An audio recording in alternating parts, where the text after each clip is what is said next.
checking it out, and they're like, man, something new. What is this place? If I would have asked them to go in here, if I'd have been trying to push them through, they would have said, heck no, we're going out in the pasture.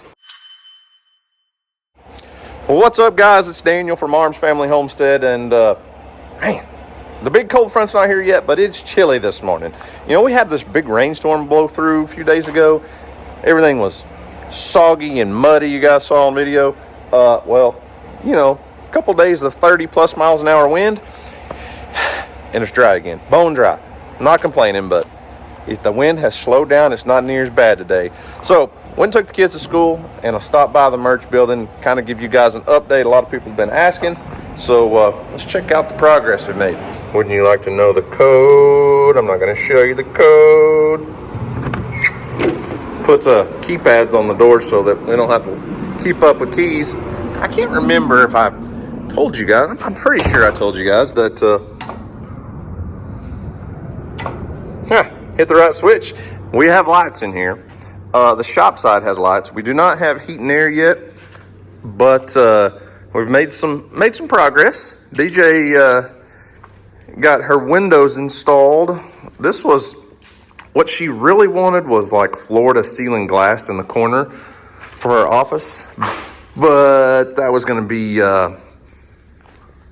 like several $1,000s, way too expensive. But we have doors. All of our doors are installed. DJ put just a clear glass, like a storm door, you know, type door on her office. Just, she wanted a glass door, and that was the most feasible route instead of a commercial door. We don't need that, but this thing is monstrous. They put a sliding glass patio door, basically, and I think it's kind of odd, you know, when you're in the shop, to have a sliding glass door to go into the apartment side. But we did it for a reason, because the goal here is for this to be like a flow through space, because we're going to heat and cool the apartment and this, even though they'll be on separate thermostats. We want it to be like a connected space. So when we're using this for merchandise stuff and DJ's working out there, obviously you can just keep the door shut, whatever. But we will use this building for other things, like family holiday events and stuff. So if we have all of our family here for Christmas or Thanksgiving or, you know, Easter dinner, we won't be crowded in just the apartment. We can open up, set up tables and chairs and, you know, cornhole game or whatever you want to do in the shop. And for future use, if we're not using this for a merchandise building and we keep it, we've thought about doing like an Airbnb type thing. We're 3 miles from the lake. I've said that multiple times. There's a huge market, I guess you'd say, in our area for lake rentals. And if someone rented this whole space out, rented this building out for the weekend, say 3 days, Friday through Sunday, they'd have a place for living space. They could open up the shop and, you know, do whatever, have friends out and everything, and it's just kind of a flow through space. That's the thought anyways. But that is probably the biggest sliding glass door I've ever seen. It probably doesn't come through on video, but it's massive. Kitchen area, we're in the build process for cabinets. Our cabinet builder's been out multiple times. They should be mostly finished building by now.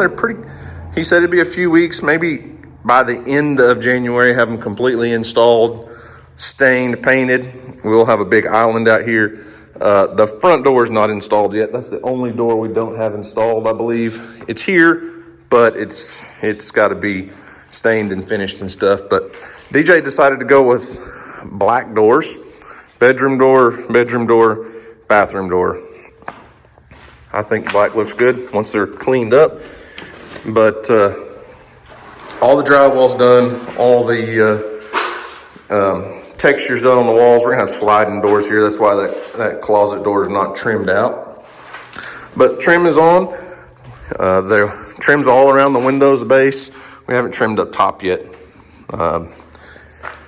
Still working on that, but we're getting there. And paint, hopefully in the next couple weeks, when it's, you know, sub-Arctic frigid temperatures, and it's probably best just to wait and paint. And we could put a heater in here, But the guy that's going to do the painting for us is the same guy that did all of the framing. He's doing the trim for us. So he said he'd get out here in the next week or so and get it painted.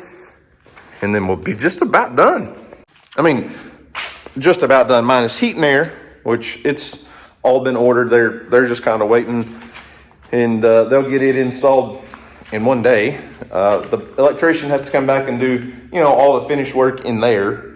Obviously, we have lights in here, but not in the apartment side, but everything's ready to be installed. We bought all the fixtures and everything. We don't have septic yet. We are waiting on the septic to get all approved and everything. We got to do a perk test. Oh, here's DJ's front door. It hasn't been stained yet. She went with a 4-light fogged glass front door. It'll look good. Anyways, waiting on DEQ to come out and do the perk test to tell us how many feet of lateral lines we have to have. Obviously, there's no city sewer to hook into, so septic is what it is. And yeah. Oh, outside, we are working on the fence. We're going to build a fence across the front of the building. I'll take you out there and show you. It may be a little bit windy, so anyways, we're going to put a big entryway in, new driveway. We're going to move the driveway so that it's lined up with this door, this big shop door on the building, instead of coming in from the end. So let's go check it out.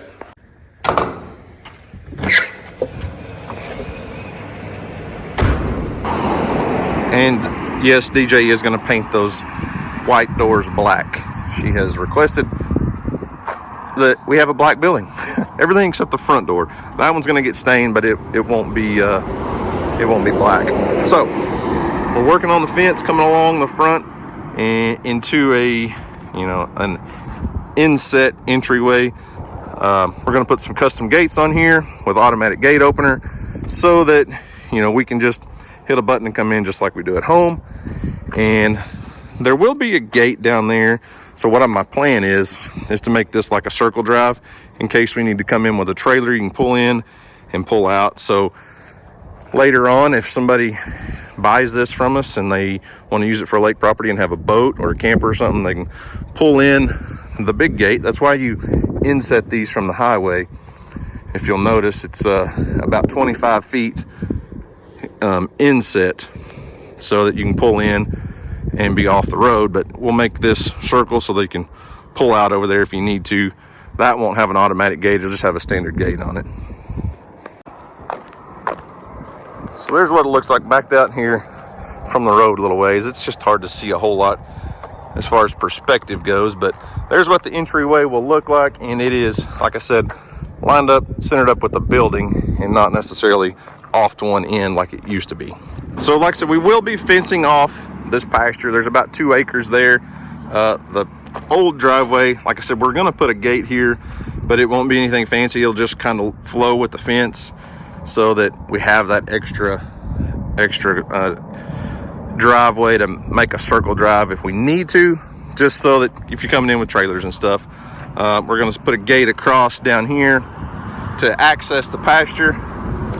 So all those posts have been set and everything. We're waiting on concrete to set up, and then they'll come back and weld in all the braces and start pulling fence and stuff. I'm in the shop because it's that time of the month again. And that time of the month, today's video is sponsored by Good Chop. Convenient, contact-free delivery, delivered right to your doorstep. Or in my case, my front gate, because the mailman can't make it to my house, but close enough, right? So with Good Chop, you're going to get easy access to high-quality products. See, high-quality meat, sustainable seafood with no antibiotics or hormones. It is good food, and I love it. Look at this. They even have sides. Smashed red potatoes, Pacific cod, bacon, thick-cut bacon, chicken, ground beef, and some beef ribeyes. So, Good Chop sources all of its products from the USA. Unlike many other companies, Good Chop, all of their meat and their fish is sourced from American companies. Hatched, raised, and harvested in the USA. And with Good Chop, you're going to be able to get fully customized boxes. There's something for everyone with I think 60 plus high quality cuts of beef, chicken, seafood, pork, all kinds of things. And they also offer a 100% money back guarantee. If you don't love Good Chop, 100% guaranteed money back. So if you're interested in giving Good Chop a try, you can go to goodchop.com/YouTube and you can use code AFH120, AFH120 to get $120 off across your first 4 boxes. For those of you in the cheap seats that didn't hear that, that's goodchop.com/YouTube and then use code AFH120, 120. You'll get $120 off across your first 4 boxes. Got it? Let's go cook some steaks.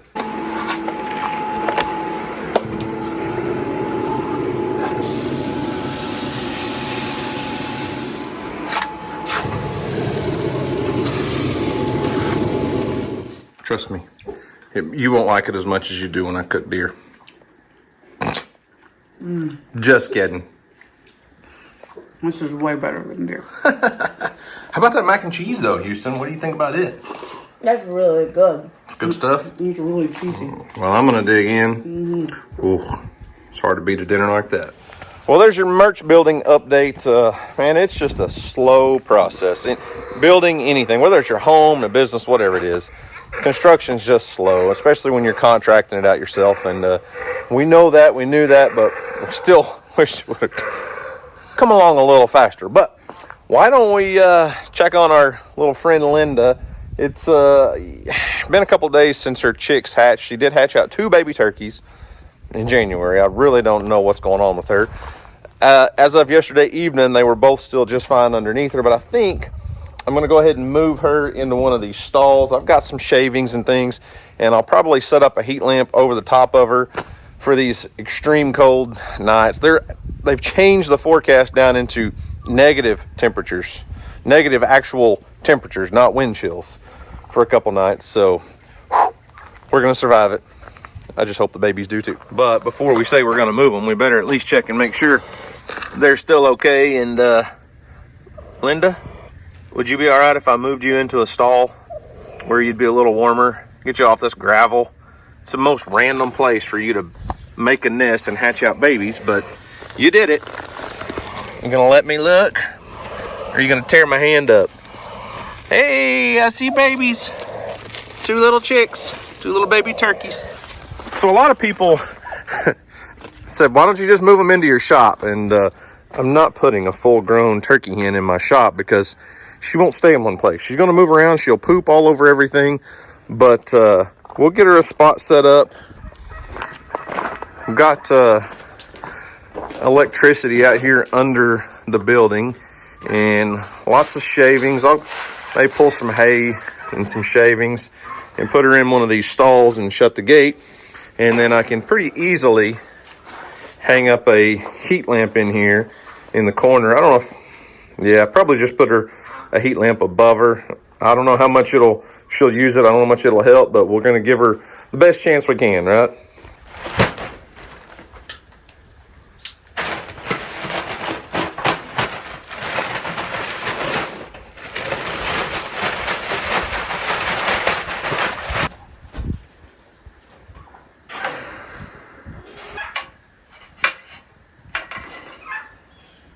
Okay, this isn't perfect, and I don't know if Linda will even stay under the heat lamp. I went ahead and brought one of my alfalfa bales in here just to use as an extra wind block. I mean, it is what it is.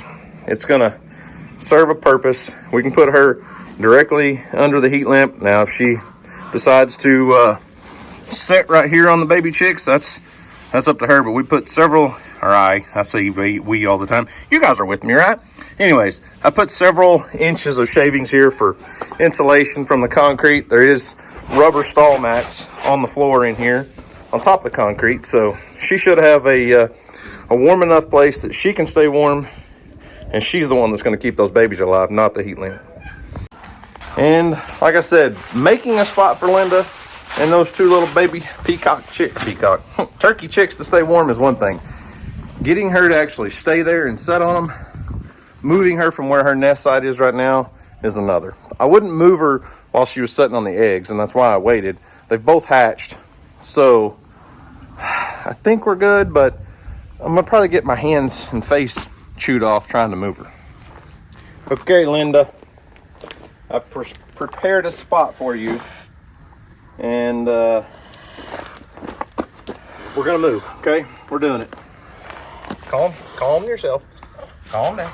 Don't kill the babies. All right, Linda. Be still. Be still. Be still. 1, 2. Got him. I got him. Let's go. Look at him. All right, let's go. Let's go, Linda. There's the warm spot. We'll go to Mom. Mom, stay with the babies.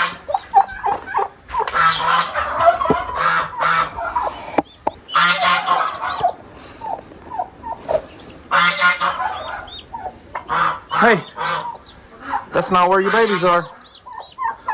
They're down there.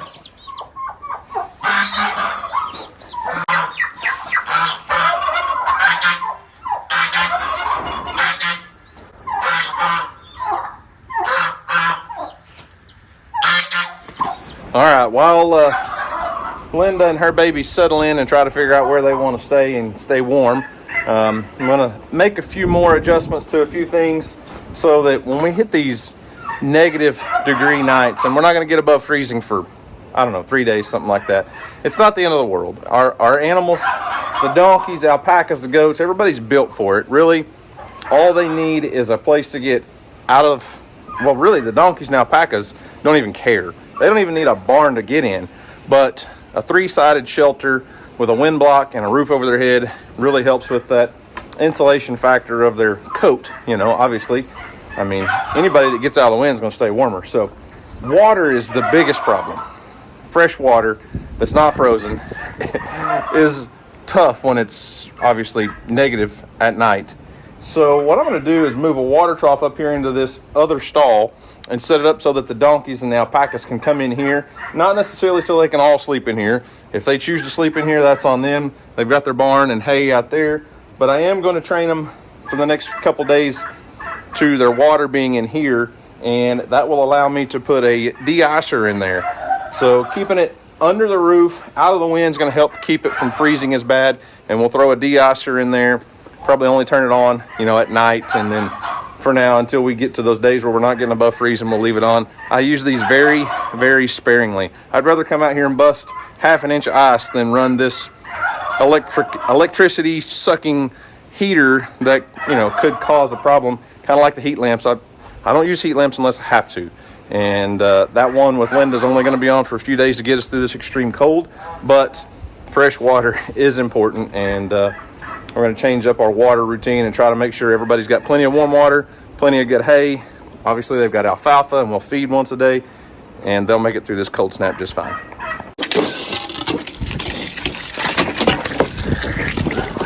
All right, I'm going to let that fill up. And so what I've done is just open the gate and put up a few portable panels, just like we use when we separate animals and stuff and need to move them in here to lock them up. So I'll go open those double gates, and that'll allow all the donkeys and alpacas to be able to come into that stall.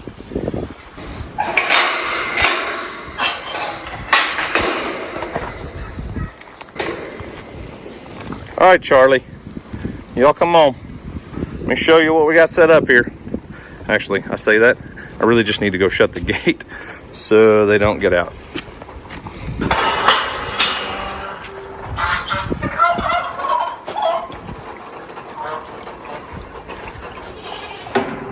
Close that while that fills up. And so I'm using a real short water hose here. I can get water right there if my barn doesn't freeze up. I've had problems when it gets that cold with my line freezing up underground, but short hose so that I can make sure I drain it, get all the water out of the water hose, and that will stay much easier to keep defrosted, unfrozen right there than if it's sitting outside in the elements. So they're starting to explore and check things out.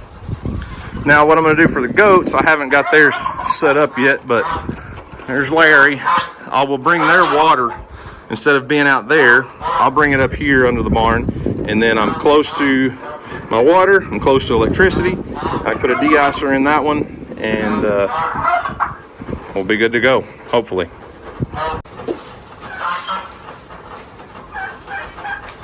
Y'all checking things out, Charlie? It didn't take you guys long to explore. Phoebe found the stall and sees the water. Everybody checking it out. And they're like, man, something new. What is this place? If I would have asked them to go in here, if I'd have been trying to push them through, they would have said, heck no, we're going out in the pasture. But when it's their idea, man, that makes all the difference in the world. Look there, Phoebe found the water.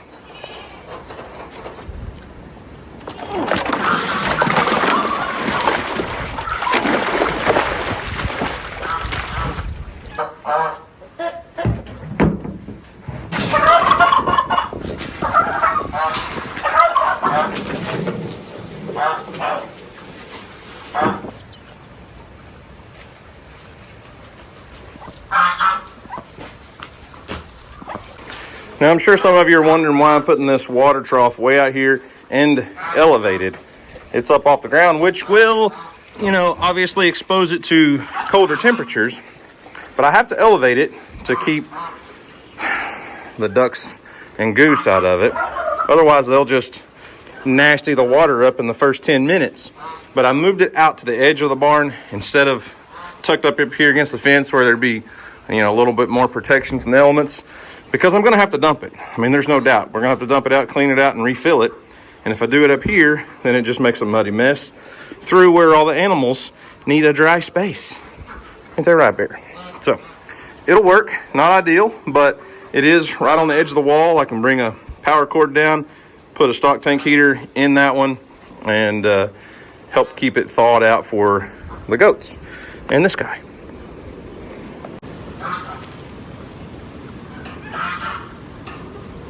And don't think I forget about Pepper. So while this is elevated for the goats to keep the ducks out, I have several little tubs like this that I fill up on a daily basis because the ducks get in them, everything, but Pepper can drink out of these pretty easily. But what I also do when I feed Pepper is I moisten her food. So I'll put about a gallon of water in a tub like that and feed her so she gets a lot of her water with her food, and in the wintertime that does her just fine because she's not making a waller necessarily out of a mud hole out there like she does in the summer.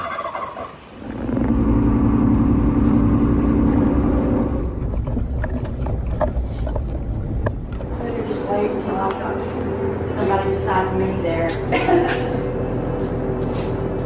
I'm telling you, Never heard of Thor's hammer. I waste so much. That'd be good on a smoker, wouldn't it?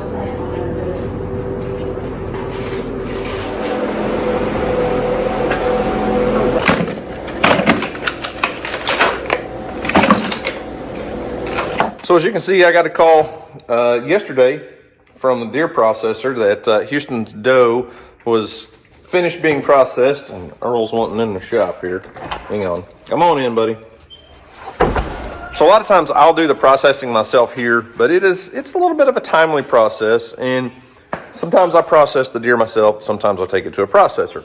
Well, I've recently heard about a new processor in our area that I'd never tried before. It's probably about 40 minutes from home, so it's a little bit of a drive, but it's actually, you can see it's called Whiskey Creek Processing, but they are basically a cattle farm that started their own processor, or processing plant, butcher, and they process their own beef and sell it out of their store. It's a really cool little storefront, and sell a lot of different things in there, but they're very, they claim they have some of the best snack sticks around. Their recipe is amazing according to them, and they weren't bragging, but they was like, that's just what we're known for is our snack sticks. And I say known for, they've only been open since November. So I had a lot of this dough made into jerky. They make jerky and snack sticks. And that was really about where half the deer went, really. Now, this doe that Houston shot, you guys saw it on video. Our doe, a full-grown doe in Oklahoma, field dressed, so after it's been gutted and you just got the carcass with the skin still on, you're looking at maybe 100 pounds. Probably a lot of them, probably 80, 85 would be an average weight. We don't have just giant deer. So you're not going to get a ton of meat off of one doe. But I think we did pretty good. I mean, so this is all ground. They did it in 2-pound packages. Typically, I do my deer in 1-pound packages because I can mix it with beef and sneak it in on my family if they're not really, if it's a recipe they don't really want deer in, you know, my wife especially. She says she can smell it no matter what, but I like to mix it 50-50 with beef. But either way, these are 2-pound packages, basically 2.1, 2.1. Well, they're all 2.12. 2.15, there you go. So there's only, 6 of those there. Now the back strap, tenderloin, I had those cut up in, you know, just meal portions. Not a whole back strap. That way I can throw it on the grill for myself or me in Houston, because my wife just doesn't like grilled venison. So I can thaw one of those out. If we're cooking steaks or something, me and Houston can have a little deer with our steak. And then the majority, like we did a bunch of snack sticks. So he says they're the best around. And that's something that I think my wife would really enjoy. These have cheese in them. You can see it, a little bit of cheese in there. We haven't opened any of them. These are frozen. I'm going to thaw some out and take them in and let my wife try them, because she's really picky when it comes to eating deer meat. You guys know that. And then jerky, which I make my own jerky typically. I don't mind making jerky. It's just a slow process, and you know, something you got to devote half a day to. So finding a processor that will make a finished jerky product for you, I mean, it's a little bit pricey. Don't get me wrong. You have to pay them to do it, but sometimes it's just worth it. But this is not something that I make myself, that style of snack stick. And I think this is just something we can throw in the refrigerator and have as a quick, easy, healthy snack. Something that was harvested from our own property. And part of the reason I wanted to try this processor is obviously just to try a different place that makes different products, because a lot of the processors around here that do deer just do basic cuts. No finished products like jerky or snack sticks or things like that. But this place is working on getting their USDA certification so they can sell, so you could take an animal in and have it processed and then be able to sell cuts of meat. Not that I'm wanting to do that, but I have a brother-in-law that raises bison for resale. And the processor that he has to take his bison to have them done is like 3.5 hours away from where we live. This place is 45 minutes. And so I talked to the owner there and basically sent Dusty all that information. I'm going to let them reach out and do all that. But it might be a closer place to home, because nobody wants to have to haul an animal 3.5 hours to be processed. That's a lot of stress on the animal, a lot of extra time and expense. And so if he can get bison processed 45 minutes from home, that will make his prices cheaper. It'll make, then in return, he can sell cuts of meat cheaper. And this place also makes products that Dusty already does. Their snack sticks, their jerky are huge for Dusty and Marissa at Cross Timbers Bison. So I'm going to give them some of this, let them try it, and see what they think, and maybe they'll have a processor closer to home. So anyways, I say all that. Guys, that's all I've got for today. I'm going to get all this packed away and put in the freezer. Hang on. Wait a minute. I'm going to take some snack sticks, thaw them out, and let my wife try them before we end this video, because you guys know she's not a big deer meat fan. All right, y'all. That is a well-stocked freezer, if I do say so myself. We got deer meat here. We got some deer meat there from another deer we processed. Good Chop, as always. Thanks to Good Chop for sponsoring our video. And homegrown beef. A little bit of everything. Those snack sticks. Oh, I think those are going to be great. Yep. Yeah. Thick cut bacon. Yep. All right. Let's go let DJ try some snack sticks. Hey, you're just the person I wanted to see. Oh, yeah? I got something for you to try. Ooh. Yeah, I know how much you love deer meat and stuff, so. Yeah. No, I don't, but I'll try it for you. It's just gotta be sneaky. You just gotta sneak it in there and you never know. Just sneak. Are we still talking about it? Never mind. Okay. Come on. Here, you gotta put my meat in your mouth. Oh my gosh. Just gotta try it. Okay. I'm serious. I'm in the middle of something. No, now, quickly. 1 second. Quickly. So I could give you one of the big ones. Just give me a bite. You can have a little one.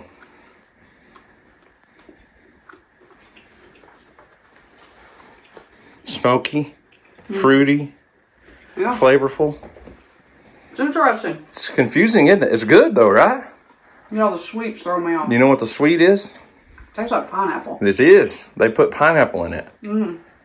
I like He told me they have a pineapple, like a, you know, instead of cheddar. Well, there is cheddar, but there is cheese in some of them. But they add a pineapple flavoring to them, and it makes it very sweet and smoky. And you shouldn't put that puppy that close to that. No, sure. She's gonna go crazy on you. I told you. She's gonna go nuts. All right. Oh no. You got to deal with your consequences of your actions. Take the lead.